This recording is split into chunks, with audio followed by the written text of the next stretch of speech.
सरदार रणजीत सिंह के दौर में तामीर किया गया 5 बुर्जों और ऊंची फसीलों वाला किला संग कलरसैदा के जनूब में तहसील गुजरखान की हदूद में वाक़े है।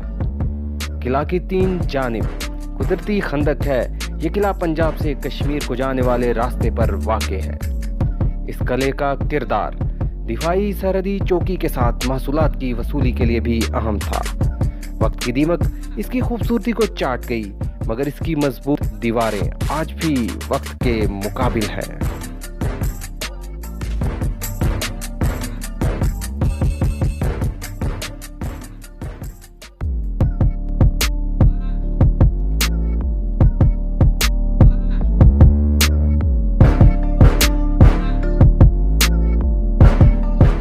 किले के अंदर साहबजादा अब्दुल हकीम का मज़ार है। किले की तामीर से कबल ये मुकाम साहिब मज़ार की चिल्लागाह था।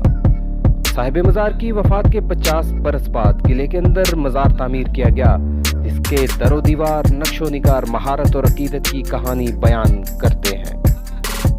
आकिब शबीर, कलर।